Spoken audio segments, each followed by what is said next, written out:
প্রিয় শিক্ষার্থী, আশা করি তোমরা সবাই ভালো আছো। আজকে আবারও তোমাদের সামনে হাজির হয়েছি নতুন একটা টপিক নিয়ে।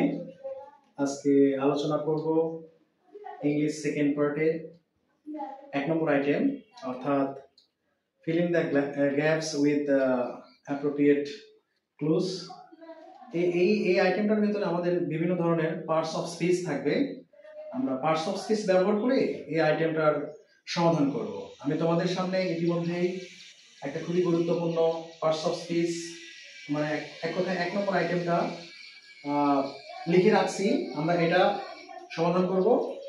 এটা সমাধান করার জন্য আমি ইংলিশ গ্রামারের কিছু স্পেসিফিক রুলস এবং আমি এই যে প্যাসেজটা এখানে যেটা লিখে রাখছি প্রিয় শিক্ষার্থী, এটা ঢাকা বোর্ড 2024 সালে 1 নম্বরে আসছিল।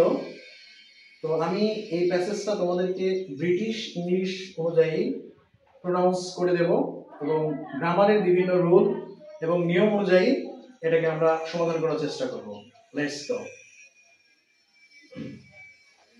প্রিয় শিক্ষার্থী, এখানে সর্বপ্রথম আমরা একটু দেখব যে বক্সের ভেতরে যে শব্দগুলো দেওয়া আছে এই শব্দগুলো আসলে কোন পার্টস অফ স্পিচে দেওয়া আছে।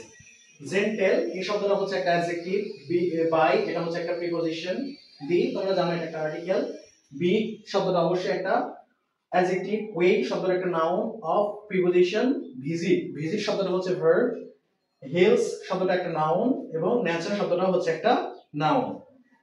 তো 1 নম্বর আইটেমে হয় কি, আমাদের যে বক্সের ভিতরে শব্দগুলো দেওয়া আছে এই শব্দগুলো দ্বারা আমাদের শূন্যস্থান পূরণ করতে হবে এবং প্রয়োজন বোধে ইচ্ছা করলে আমরা এই শব্দগুলোকে চেঞ্জ করে অন্য পার্টস অফ স্পিচ হিসেবেও ব্যবহার করতে পারি এবং একটা শব্দ প্রয়োজন মনে আমরা দুইবার ব্যবহার করতে পারি। প্রিয় শিক্ষার্থী দেখো, আমি ব্রিটিশ ইংলিশ অনুযায়ী তোমাদেরকে এটা একটু প্রনাউন্স করে দেওয়ার চেষ্টা করতেছি।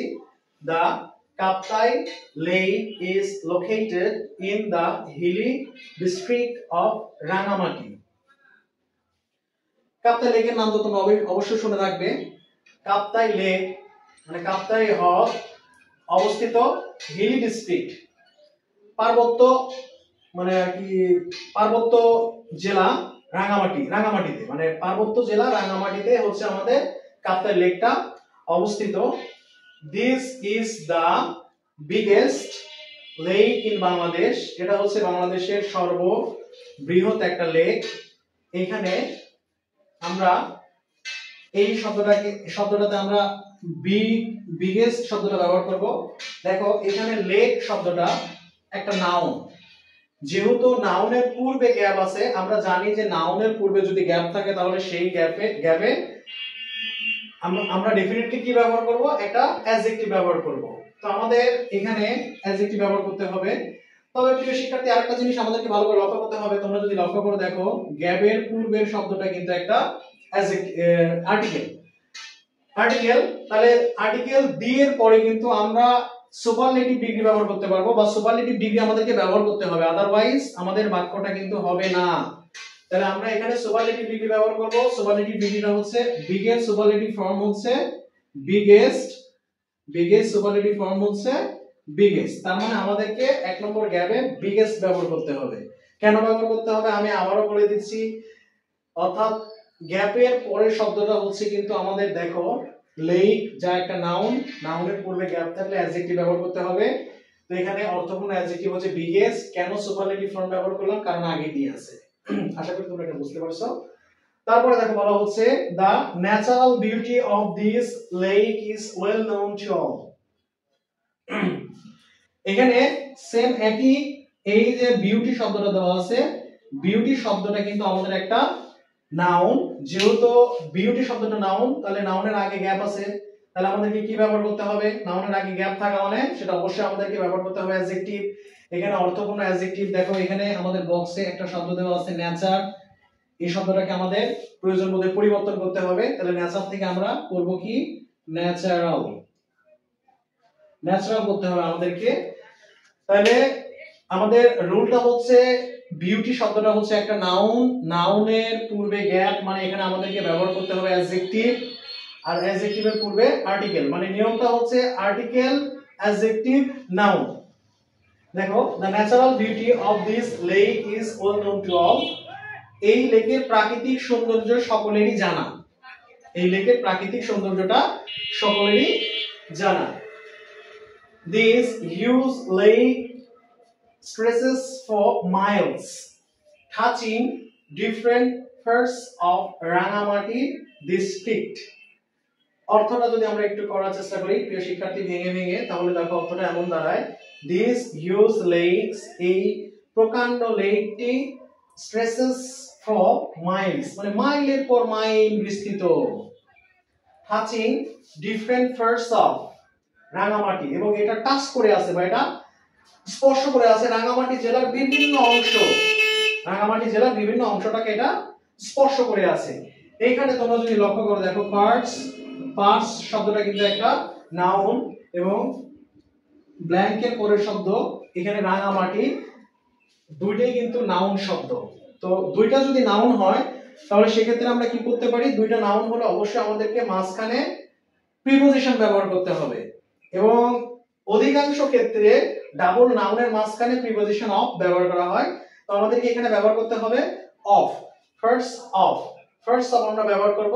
আর তাছাড়া কিন্তু ফার্স্ট অফ এটাকে আমরা একটা অ্যাপ্রোপ্রিয়েট প্রিপোজিশনও বলতে পারি, যার বাংলা অর্থ হচ্ছে অংশ। ফার্স্ট অফ মানে হচ্ছে অংশ। আমরা কিন্তু বলে থাকি পার্টস অফ স্পিচ, পার্টস কথাটার পরে কিন্তু অফ হবে যদি এটা বাংলা অর্থটা অংশ বোঝায়। There rows of high mountains all around. There rows মানে এখানে কি সারি আছে, of high mountains বড় বড় পর্বতের, all around সর্বত্র, তার মানে রাঙ্গামাটিতে বড় বড় পাহাড়ের সারি আছে। মানে এই বাক্য দ্বারা বোঝানো হচ্ছে রাঙ্গামাটিতে অনেক পাহাড় আছে, ঠিক আছে, ছোট বড় অসংখ্য পাহাড় আমরা দেখতে পাই রাঙ্গামাটি গেলে। Between the hills flows the lake water in a zigzag way. Zigzag way, এখানে আমাদের ওয়ে শব্দটা ব্যবহার করতে হবে প্রিয় শিক্ষার্থী। কেন ওয়ে ব্যবহার করব, দেখো জিগজ্যাগ এই শব্দটা কিন্তু একটা অ্যাডজেক্টিভ, আর অ্যাডজেক্টিভের পরে গ্যাপ থাকা মানে কিন্তু ডেফিনেটলি আমাদেরকে নাউন ব্যবহার করতে হবে। আচ্ছা তাছাড়াও দেখো এখানে একটা আর্টিকেল আছে এ, তোমাদেরকে একটা কথা বলে রাখি, যেখানে তোমরা আর্টিকেল পাবে এ এন পাবে, এ এন অথবা ডি পাবে, ডেফিনেটলি মনে রাখবে যে আর্টিকেল পেলে তার আশেপাশে অবশ্যই কিন্তু নাউন বসবে। আর্টিকেল থাকা মানে সেখানে অবভিয়াসলি কিন্তু নাউন থাকবে। তাহলে আ জিগজ্যাগ ওয়ে, জিগজ্যাগ শব্দটা কিন্তু একটা আর্টিকেল, জিগজ্যাগ শব্দটা একটা অ্যাডজেক্টিভ। তাহলে আর্টিকেল অ্যাডজেক্টিভ নাউন, অর্থটা কি, বিটুইন দা হিলস মানে কি পাহাড়ের মধ্যে, ফ্লোস প্রবাহিত হয়, the lake water in a zigzag way মানে পাহাড়ের মধ্য দিয়ে এই লেকের পানিটা আঁকাবাঁকা ভাবে প্রবাহিত হয়। তারপরে দেখো বলা হচ্ছে the bottoms of the hills are submerged in water. এখানে এই যে তোমরা দেখতে পাচ্ছ এখানে হচ্ছে আর হচ্ছে একটা অক্সিলারি ভার্ব অথবা মেইন ভার্ব, যে ভার্বই আমরা বলি না কেন এরপরে আমাদের মেইন ভার্ব আছে, আর হচ্ছে অক্সিলারি ভার্ব। অক্সিলারি ভার্বের পূর্বে যদি গ্যাপ থাকে তাহলে মানে এক কথায় ভার্বের পূর্বে গ্যাপ থাকলে কিন্তু আমাদের ডেফিনেটলি সাবজেক্ট ব্যবহার করতে হয়, সাবজেক্ট ব্যবহার করতে হয়, আর সাবজেক্টের জায়গায় কিন্তু অলওয়েজ আমাদেরকে নাউন ব্যবহার করতে হবে। তো এই গ্যাপে কিন্তু আমাদের একটা প্লুরাল নাউন ব্যবহার করতে হবে, that is very clear, because এখানে দেখো প্লুরাল একটা ভার্ব ব্যবহার করা হয়েছে, আর কিন্তু প্লুরাল ভার্ব, তাহলে সাবজেক্টটা কি হবে, সাবজেক্টটা ডেফিনেটলি কিন্তু প্লুরাল হবে। তাহলে এখানে প্লুরাল শব্দটা হচ্ছে কিন্তু দেখো বক্সের ভিতরে প্লুরাল অর্থবোধক শব্দ হচ্ছে হিলস, তাহলে গ্যাপে আমরা ব্যবহার করব হচ্ছে হিলস। তাহলে the bottom of the hills are submerged in water, তার মানে পাহাড়ের তলদেশটা নিমজ্জিত আছে পানির মধ্যে, পাহাড়ের তলদেশটা পানির মধ্যে নিমজ্জিত আছে। অর্থাৎ রাঙ্গামাটি শহরের যে ছোট বড় অসংখ্য পাহাড় আছে, পাহাড়গুলো কিন্তু পাহাড়গুলোর আশেপাশে কিন্তু নদী বা লেক আছে, যে কারণে এর তলদেশটা কিন্তু পানির নিচে ডুবে আছে বা নিমজ্জিত অবস্থায় আছে। When we look at them from a distance, যখন আমরা তাদেরকে দূরে থেকে দেখি, তাদেরকে বলতে পাহাড়গুলোকে যখন আমরা দূরে থেকে দেখি, it seems that the hills are floating on water, মানে যেন মনে হয় যে পাহাড়গুলো যেন নদীর পানির উপরে ভাসতেছে বা লেকের পানির উপরে ভাসতেছে। তার মানে যখন আমরা দূরে থেকে পাহাড়গুলোকে লক্ষ্য করি তখন আমাদের কাছে মনে হয় যে নদীর পানি বা লেকের পানির উপরে পাহাড়গুলো যেন দুলতেছে। আসলে খুবই মজাদার, তাই না? তোমরা যদি কখনো না গিয়ে থাকো তাহলে অবশ্যই যাবে, দেখবে অনেক সুন্দর লাগবে তোমাদের কাছে। তাহলে অর্থটা হচ্ছে এরকম, কোথায় গেল অর্থটা হচ্ছে, ইট সিমস দ্যাট, এটা মনে হয়, the hills R floating on water, পানির উপরে ভাসতেছে। being attracted being attracted by its captivating natural beauty, being attracted, এখানে সিম্পল সেন্টেন্স ব্যবহার করা হয়েছে, আর অর্থগত কারণে এখানে আমাদেরকে বাই ব্যবহার করা হচ্ছে। এখানে দেখো বাইয়ের অর্থটা হচ্ছে দ্বারা, তাহলে being attracted, আকর্ষিত হয়ে, by its captivating natural beauty, এটার যে মনোমুগ্ধকর প্রাকৃতিক সৌন্দর্য, এই সৌন্দর্য দ্বারা আমরা মনোমুগ্ধকর মানে বিমোহিত হয়ে বা আমরা আকর্ষিত হয়ে, every year a great number of nature's lovers visit it, এখানে ভ্রমণ করে। তার মানে এই প্রাকৃতিক সৌন্দর্যটাকে উপভোগ করার জন্য যে সমস্ত ন্যাচার প্রেমী আছে এরা কিন্তু তাদেরকে কন্ট্রোল করতে পারে না, তারা কিন্তু এই সৌন্দর্যটাকে উপভোগ করার জন্য রাঙামাটি কাপ্তাই লেক অঞ্চলে কিন্তু চলে যায়। এই কথাটাই কিন্তু এখানে বলা হচ্ছে, being attracted by its captivating natural beauty, every year a great number of nature's lovers visit it, মানে এটা সৌন্দর্য উপভোগ করার জন্য প্রতি বছর অসংখ্য প্রকৃতি প্রেমীরা এখানে ভ্রমণ করে। এখানে দেখো এই শব্দটা আমরা যদি একটু লক্ষ্য করি, দেখবো যে এই শব্দটার ভেতরে কিন্তু আমাদের কোনো ভার্ব নেই। এই শব্দটা অর্থাৎ এখান থেকে শুরু করে এখান পর্যন্ত কিন্তু আমাদের কোনো ভার্ব নাই। being attracted by its captivating natural beauty, in this sentence there is no verb, so আমাদের কিন্তু এখানে একটা ভার্ব ব্যবহার করতে হবে। এটা কিন্তু একটা সিম্পল সেন্টেন্স, আর এখানে একটা অর্থপূর্ণ ভার্ব হচ্ছে ভিজিট। অর্থপূর্ণ ভার্ব কি? আমাদের অর্থপূর্ণ ভার্ব কিন্তু ভিজিট। তাহলে এখানে আমরা কি ব্যবহার করব? ভিজিটটা ব্যবহার করব, তাহলে আমাদের সেন্টেন্সটা পূর্ণতা পাবে। এখানে আমাদের লেখা হয়নি পার্টস অফ, লিখতে হবে, এখানে আমাদের লিখতে হবে বটমস অফ দ্য হিলস।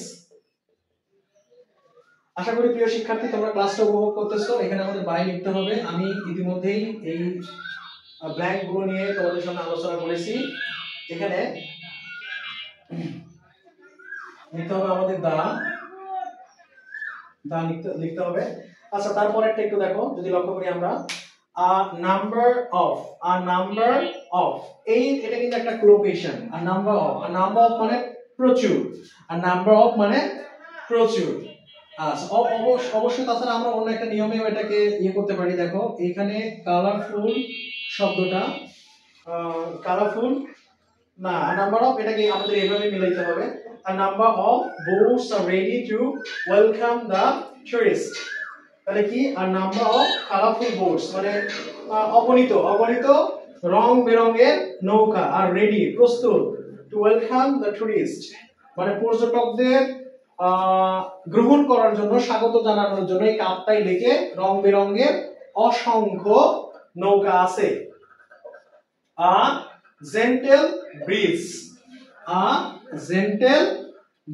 এখানে আমরা জেন্টেল শব্দটা ব্যবহার করব প্রিয় শিক্ষার্থী।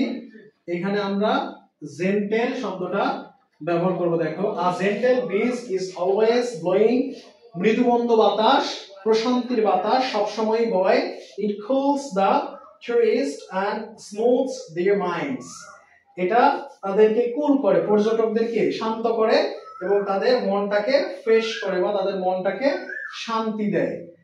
তো এই হচ্ছে অল অ্যাবাউট আমাদের ঢাকা বোর্ড 2024 সালের উইথ ক্লোজ 1 নম্বর আইটেম। এটা আমরা তোমাদেরকে খুবই সাবলীল ভাষায়, সুন্দর করে, সহজ বাংলায় এবং গ্রামাটিক্যাল ফাংশন অনুযায়ী কিভাবে সমাধান করতে হয় এটা দেখিয়ে দিলাম। প্রিয় শিক্ষার্থী, আমি আশা করি তোমরা ক্লাসটা যদি বারবার দেখো তাহলে ভালো লাগবে। আর আমার ভিডিওগুলো যদি তোমাদের ভালো লাগে তাহলে ডেফিনেটলি অবশ্যই চ্যানেলটা সাবস্ক্রাইব করবে আমার নতুন সুন্দর ভিডিও পাওয়ার জন্য। ধন্যবাদ সবাইকে, ভালো থাকবে। আসসালামু আলাইকুম।